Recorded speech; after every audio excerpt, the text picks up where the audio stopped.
কাল তোর কাজ শেষে গেলে তোর আমি চাঁদপুরে মেলা যাবো। হ্যাঁ, শুনলাম ওখানে নাকি পুতুল নাচ এসছে, দেখবি তো? কিরে, সে তখন থেকে চুপচাপ বসে আছে, কিছু তো বল। তোর সাথে আমার কোনো কথা নাই, তোর উপর আমার রাগ আছে। আমি আবার কি করলাম? তোর কি কথা ছিল কাজ পর পরে আমাকে একটা আলতা কিনে দিবি? এদিকে তো 10 দিন কাজ পর হয়ে গেল, আমাকে একটা আলতাও কিনে দিলি না। ও এই ব্যাপার। আচ্ছা ঠিক আছে, এ মাসের বেতনটা পেলে তোমাকে একটা হাতে কিনে দেবো, ঠিক আছে? এবার যাবি তো? বল না। হ্যাঁ যাবো। রামু, রামু, বলুন ম্যাডাম। আমার জুতোটা এখনো পালিশ হয়নি কেন? এই কাজটা তো আমি রাসেলকে দিয়েছিলাম। এই তুই জানিস না আমি মন নিয়ে বেরোবো, আমার জুতোটা এখনো পালিশ হয়নি কেন? স্যার আমাকে বাজারে পাঠিয়েছিল। আগে আমার কাজ রেডি করবি, তারপর অন্য কিছু। দেখুন, আপনার মেয়েটা একটু ভালো, সব ঠিক আছে, কিন্তু একটা জিনিসটা ভালো করেই জানেন, এই যুগের মেয়েদের পঞ্চরা বিয়ে হয় না। আর তাছাড়াও আপনার বিয়ে আছে বাকি। তবে আমার ওটা একটা ছেলে খরচে, ছেলেটা একবার বিয়ে হয়েছিল, অল্প দিনে ডিভোর্স হয়ে গেছে, দুটো বাচ্চা আছে। আপনারা যদি রাজি থাকেন তাহলে কথা বলে দেখতে পারি। আপনার খাবার বন্ধুর জন্য ছেলে দেখতে হবে না। আমার বোনের এতটা সস্তা না যে আপনি যাকে বলবেন বিয়ে দিতে হবে। আপনি যান এখান থেকে।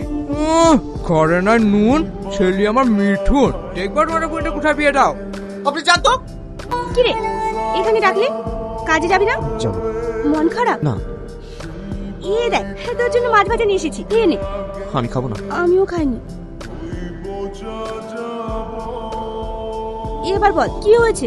আমি এমন এক হতভাগা ভাই, আজ পর্যন্ত বন্ধুদের বিয়ে দিতেও পারলাম না। মন খারাপ করিস না, যার যখন সময় হবে ঠিক বিয়ে হয়ে যাবে। আর তো জানি আছে না, আমরা দুজনে মিলে বোনেদের বিয়ে দেবো। Happy birthday to you, happy birthday to you.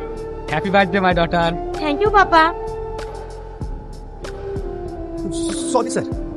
এই রাস্কেল, তুই সারা জীবন ইনকাম করে এরকম একটা জুতো কিনতে পারবি না। কি সব কাজের লোক রাখো? কি হলো এখনো দাঁড়িয়ে আছিস যে? জুতোটা মোচ। তাহলে শেষ পর্যন্ত দেখাটা হয়েই গেল। আমি কিন্তু খালি খালি দেশে ফিরিনি, তোর মেয়েকে নিয়ে যেতে এসেছি। তাহলে এই খুশির খবরটা আজকে বাড়িতে অ্যানাউন্স করে দে। এটা সম্ভব নয়। কেন সম্ভব নয়? আমার মেয়ের একটা ভাড়া আছে। কি ভাড়া? আমার মেয়ের যার সাথে বিয়ে হবে সেই ছেলেটা 1 বছর পরেই মারা যাবে। আরে আজকাল আধুনিক যুগে এসব কুসংস্কারকে বিশ্বাস করে নাকি? ওসব কিছু হবে না। না না, আমার একমাত্র ছেলে, যদি কিছু হয়ে যায়। এই একটা উপায় আছে, যদি কোনো গরিব ছেলের সাথে 1 বছর এগ্রিমেন্টে সালমানের বিয়ে দিয়ে দিস, তার বিনিময়ে ছেলেটাকে কিছু টাকা দিয়ে দিবি। কিন্তু এরকম ছেলে পাবো কোথায়? স্যার, এই ছেলেটার বিয়ে হয়ে গেছে? না। তাহলে তো বলিউডে তার ঘরেই আছে।